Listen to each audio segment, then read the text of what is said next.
Layer skin hair and laser clinic లో latest టెక్నాలజీతో laser hair removal, anti ageing and hair fall issues కి advance treatments అన్ని ఇక cost గురించి వరి అవ్వాల్సిన అవసరం లేకుండా అందిస్తున్నారు. ఇంకా మీ కాన్ఫిడెన్స్ ని తిరిగి తెచ్చుకోండి. Get your free consultation now. ఆచి చికెన్ మసాలా. లిక్కర్ సొమ్మంతా ప్రభుత్వ పెద్దలకే. ఇంతకీ ఆ ప్రభుత్వ పెద్దలు ఎవరు? అలాగే ఈ రాజ్ కేసిరెడ్డి పాత్ర మొత్తం కూడా గుట్టు విప్పిన ముప్పిడి అవినాష్ రెడ్డి. ఇంతకీ ముప్పిడి అవినాష్ రెడ్డి ఎవరో? ఈ లిక్కర్ కుంభకోణంలో తాజాగా వచ్చేసి సరెండర్ అయ్యారు కదా. ఆయన పైన లుకౌట్ నోటీసులు, రెడ్ కార్నర్ నోటీసులు జారీ చేసేసరికి రేత్తుకుంటా వచ్చి సరెండర్ అయ్యారు. ఇదంతా దేనికి? రాజ్ కేసిరెడ్డి బెయిల్ కోసం కోర్టుకు వెళ్ళిన క్రమంలో సుప్రీంకోర్టు చాలా ఘాటుగా స్పందించింది. దీనిపైన మనం వీడియోలో కూడా చేసాం. అయితే ఇక్కడ ఆయనకి బెయిల్ రావాలి అంటే ముప్పిడి అవినాష్ రెడ్డి రావాలి అని చెప్పేసి అప్పుడు కోర్టు చెప్పేసరికి ముప్పిడి అవినాష్ రెడ్డి పరిగెత్తుకొచ్చాడు. సో వీళ్ళిద్దరు ఎవరు? ఒకరికొకరు తోడల్లుళ్ళు. సో ఈ తోడల్లుళ్ళు కాస్త తోడేళ్ళులాగా ఈ లిక్కర్ సొమ్ము అంతా కూడా దోచేశారు అని చెప్పేసి వార్తలు వస్తున్న క్రమంలో ఈయన్ని విచారణకు పిలిచింది సిట్ విచారణలో ముప్పిడి అవినాష్ రెడ్డి చెప్పిన విషయాలు కనుక వింటే షాక్ అవటం పక్క. ఉదయం 10 గంటల నుంచి సాయంత్రం 5 గంటల వరకు 7 గంటల పాటు విచారించిన సిట్ సుమారుగా 80 ప్రశ్నలు పైమాటే. ఆ 80 ప్రశ్నలకు గాను ఆయన చెప్పిన సమాధానాలు వింటే మామూలు షాక్ కాదు. ఇక్కడ మనీ లాండరింగ్ మొత్తం ఏం జరిగింది ఏంటి అని చెప్పేసి దీని అంతటికీ ఆ సొమ్మంతా ప్రభుత్వ పెద్దలకే చేరింది అని చెప్పేసి ఆయన చెప్పాడు. ఎవరైతే ఈ అనిల్ చోక్రా అని చెప్పేసి ముంబైకి సంబంధించినటువంటి హవాలా ఎక్స్పర్ట్, ఆయనకి పెద్ద వాళ్ళతో పరిచయాలు ఉన్నాయి. సో డైరెక్ట్గా ఆయనే డీల్స్ మాట్లాడుకొని ఈ రకంగా చేశారు అని చెప్పేసి ఈ ముప్పిడి అవినాష్ రెడ్డి చెప్పారు. అసలు ఈ లిక్కర్కి సంబంధించిన దాంట్లో వీళ్ళ పాత్ర ఏంటి, ఏ విధంగా వచ్చారు అనేది మీకు ఇప్పుడు వివరిస్తా. అది అన్నీ కూడా అతను చెప్పినవే. సో ఈ ముప్పిడి అవినాష్ రెడ్డి అలాగే ఆయన సోదరుడు అనిరుద్ రెడ్డి, వీరిద్దరూ హైదరాబాద్లో మామూలుగా మద్యం దుకాణాలు ఉన్నాయట వీళ్ళకి. సో అవి చూసుకుంటూ ఉంటారు. ఎప్పుడైతే 2019లో వైసీపీ అధికారంలోకి వచ్చిందో ఈ లిక్కర్కి సంబంధించిన కొత్త పాలసీలు ఇవన్నీ ఇక మొత్తం రాజ్ కేసిరెడ్డే చూసుకుంటున్నాడు అని చెప్పేసి ఈయనకు తెలిసి ఇక రాజ్ కేసిరెడ్డి దగ్గరికి వచ్చారు. అప్పటికే రాజ్ కేసిరెడ్డికి చాలామంది అడుగుతున్నారంట, మాకు ఆర్డర్స్ ఇవ్వండి అని చెప్పేసి.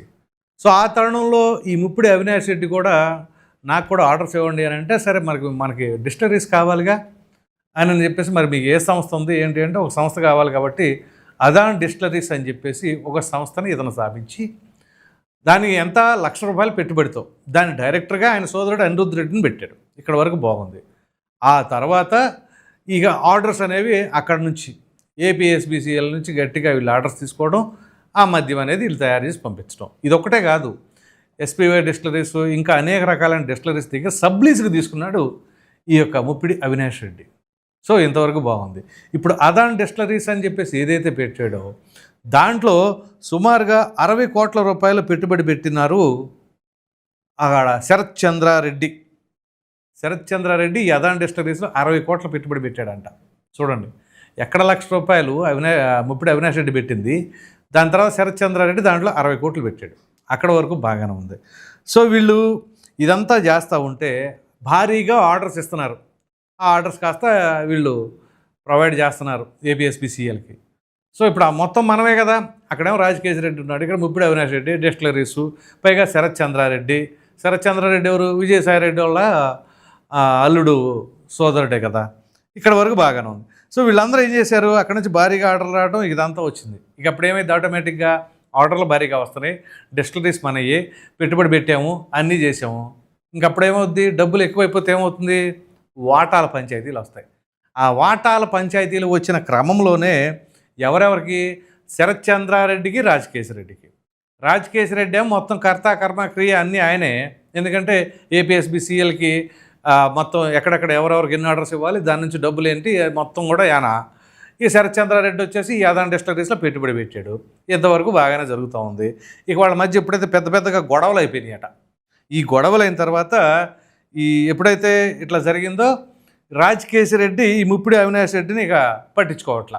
ఎందుకంటే ఇప్పుడు సొంత తోడలుడైన ముప్పిడి అవినాష్ రెడ్డి, అందులో పెట్టుబడి పెట్టిన వారు శరత్ చంద్రారెడ్డి. సో అందుకని రాజకేశ్వర రెడ్డి ఈ ముప్పిడి అవినాష్ రెడ్డిని కూడా పట్టించుకోకుండా పోయారు. అక్కడ వరకు బాగానే ఉంది. ఈ చివరికి ఏం చేశాడు, ఆ ఆదాన్ డిస్టిలరీస్ నుంచి ఈ యొక్క ముప్పిడి అవినాష్ రెడ్డి బయటికి రావడం జరిగింది. సో ఇది ఇంతటితో ఆగిందా? ఆగల. ఇక్కడ ఇంకా కుంభకోణాలు ఉన్నాయి. ప్యాకేజింగ్, లాజిస్టిక్స్, అది ఇది అని చెప్పేసి షెల్ కంపెనీలు సృష్టించారట.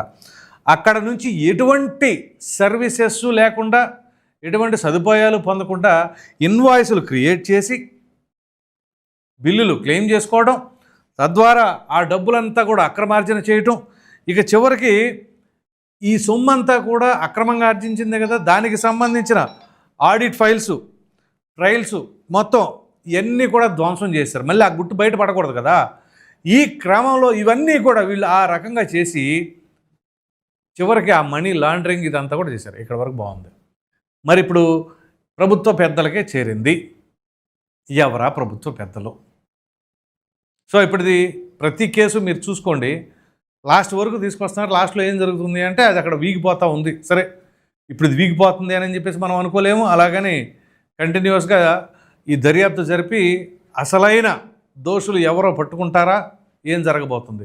ఇక్కడ ప్రభుత్వ పెద్దలు అంటే ఎవరుంటారండి? ఒకరు ముఖ్యమంత్రి జగన్మోహన్ రెడ్డి, 2 సకల శాఖలకి సంబంధించి అన్నిటిపైన అతని అజమాయిషీ చెలాయించిన వ్యక్తి సజ్జల రామకృష్ణారెడ్డి. సో ఇప్పటివరకు సజ్జల రామకృష్ణారెడ్డి పేరు అయితే ఏం బయటికి రాలా. మరి ఇంకెవరి పేరు అయి ఉండాలి? లేదా ఆ సమయంలో కొంతకాలం వరకు కూడా స్వింగ్లో ఉన్న వ్యక్తి మరి విజయసాయిరెడ్డి. సో ఆ పేర్లు అనేది మాత్రం క్లారిటీ రాలా. మొత్తం ప్రభుత్వ పెద్దల దగ్గరికే చేరింది అనేది మాత్రం వాస్తవం అని చెప్పేసి ముప్పిడి అవినాష్ రెడ్డి చెప్పారు. సో ఈ విచారణలో ఈయన బయటపెట్టిన అంశాలు సరిపోవంటారా? ఎందుకంటే అక్కడ అనిల్ చోక్రా ఆయన ఏం చేశాడు ఏంటి అని చెప్పేసి ఆయన ఆల్రెడీ పోలీసు విచారణ పిలిచారు. మరి హవాలాకి సంబంధించింది కానీ, ఈ మనీ లాండరింగ్కి సంబంధించిన వ్యవహారం కానీ, వీటన్నిటి క్రమంలో ఇప్పుడు అనిల్ చోక్రా చెప్పింది, ముప్పిడి అవినాష్ రెడ్డి చెప్పింది, ఆల్రెడీ రాజకేశ్వర రెడ్డి లోపలే ఉన్నాడు. మరి చెవిరెడ్డి భాస్కర్ రెడ్డి కావచ్చు, మిథున్ రెడ్డి కావచ్చు, ధనంజయ రెడ్డి కావచ్చు, ఓఎస్డి కృష్ణమోహన్ రెడ్డి కావచ్చు, బాలాజీ గోవిందప్ప కావచ్చు, ఎంతమంది ఉన్నారు ఇందులో. సో ఈ రకంగా వీళ్ళు మనీ లాండరింగ్ చేశారు. సో ప్రతి ఒక్క రూపాయి కూడా ప్రభుత్వ పెద్దల దగ్గరికే వెళ్ళింది. మరి ఇప్పుడు మద్యం కుంభకోణం జరిగిందా, జరగలేదా?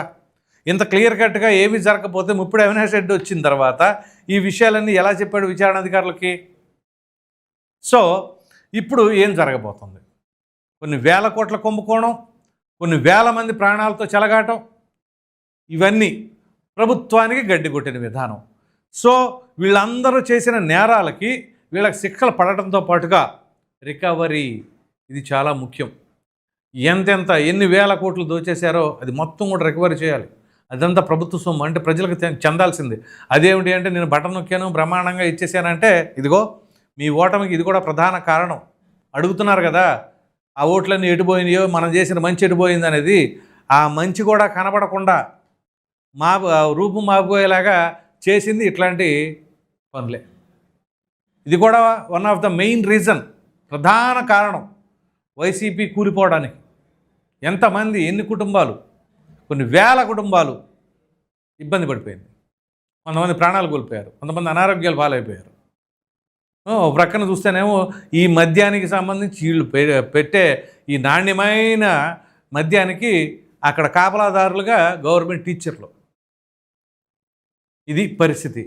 సో ప్రభుత్వమే అన్నీ చేస్తుంది అంటే ప్రభుత్వం అనే ముసుగులో మొత్తం దోచేశారు అనేది సుస్పష్టంగా ఇప్పుడు అవినాష్ రెడ్డే చెప్పాడు కదా, ఇప్పుడు అవినాష్ రెడ్డే చెప్పింది. సో ఇదంతా కాదు, మళ్ళీ ఇదంతా జరిగిన తర్వాత ఏంటి, ఎప్పుడైతే ప్రభుత్వం మారిపోతుంది అని చెప్పేసి అన్నారో, ఇమ్మీడియట్గా ముందు నువ్వు పెట్టేబడా సర్దేసుకొని దుబాయ్ వెళ్ళిపో, ఇక్కడ ఎలా కనపడమాక అన్ని సర్ది మణిగిన తర్వాత నేనే పిలుస్తానని రాజకేశ్వర రెడ్డి ముప్పిడి అవినాష్ రెడ్డి దగ్గరుండి మరి పంపించాడట. ఫ్లైట్ టికెట్లు అన్నీ బుక్ చేసేసి, చేతిలో ఉన్న ఫోన్లు గీన్లు అన్నీ ధ్వంసాలు చేశారని గతంలో కూడా మనం మాట్లాడుకున్నాం కదా.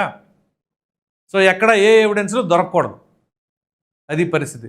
ఒకవేళ పొరపాటున ఫలితాలు వాళ్ళకి అనుకూలంగా వచ్చుంటే ఈ వేల కోట్లన్నీ కూడా అంతేగా, స్వాహానేగా. మళ్ళీ ఆ తర్వాత కూడా మళ్ళీ ప్రభుత్వంలో వాళ్ళే ఉండేవాళ్ళు, అప్పుడు మొత్తం ఇదే వేసేవాళ్ళు. ఇక ఆంధ్రప్రదేశ్ రాష్ట్రంలో ఏమీ మిగిలేదు కాదు.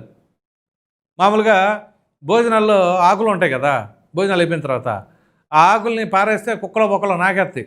ఇక అంతకంటే దారుణంగా అయిపోయేది పరిస్థితి, రాష్ట్ర పరిస్థితి. సో ఆ మద్యాన్ని అడ్డం పెట్టేసుకుని ఒకటే లాజిక్ అండి. ఇక్కడ మీకు పలు సందర్భాల్లో కూడా నేను చెప్పాను, ఏంటి అంటే మద్యం.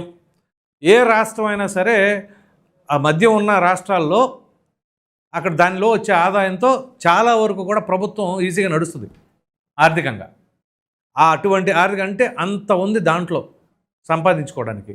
సో ఆ మద్యాన్నే మనం మొత్తం ప్రభుత్వ పరం అని చెప్పేసి మొత్తం లిక్విడ్ క్యాష్ పెట్టేసి, ఎందుకంటే అధికారం మన చేతిలో ఉంది కదా, చేసేస్తే డబ్బంతా మన దగ్గరే ఉంటుంది. ఇదే ప్లాన్. ఇక ఎగ్జిక్యూట్ చేశారు, దోచేశారు. మరి అప్పుడు అబ్కారీ శాఖ మంత్రిగా ఉన్న నారాయణ స్వామి ఏంటి అంటే డమ్మీ క్యారెక్టర్. ఏమీ లేదు, ఊరిని సంతకాలు పెడతాం, లేకపోతే ఏదైనా ఉంటే ఇదిగో ఇలా జరుగుతుందని చెప్పేసి ఒక మాట అంటాం. ఇంకా ఏమైనా మాట్లాడితే ఆయనకి నెలకి 20 లక్షల రూపాయలు ఎంత ఇచ్చేవాళ్ళంట. అది అయిపోయింది. సరేలే వాళ్ళు ఏదో చేస్తున్నారులే అనే ఉద్దేశంలో ఆయన ఉన్నాడేమో బహుశా. సో అందు గురించే మీకు గుర్తున్నట్లయితే ఒకనొక కార్యక్రమంలో అనుకోండి, అధికారంలో ఉండగా ఆయన డిప్యూటీ సీఎం అని కూడా లేదు, ఆయన కుర్చీ కూడా ఇలా ఆయన అలాగే నుంచున్నాడు. వీళ్ళందరూ కూర్చున్నారు, మంత్రులు వీళ్ళందరూ, ఎమ్మెల్యేలు అందరూ కూర్చున్నారు. అప్పట్లో చాలా విమర్శలకు తావిచ్చింది అది. అదిగో చూసారా, దళితులను ఆ రకంగా నుంచోబెట్టేసేస్తున్నారు, వీళ్ళ అహంకారం అది ఇది అని చెప్పేసి. సో ఇది పరిస్థితి. మేము విసిరేస్తే ఏదో బిస్కెట్లలాగా పడేస్తూ ఉంటాము, మీదే ఉంది అనే తరహాలో వాళ్ళ యొక్క ధోరణి ఉందో మరి. ఇప్పుడు ఇవన్నీ తెలుస్తుంటే అప్పుడు జరిగిందని కనెక్ట్ చేస్తే బహుశా అదేనేమో అనిపిస్తూ ఉంది.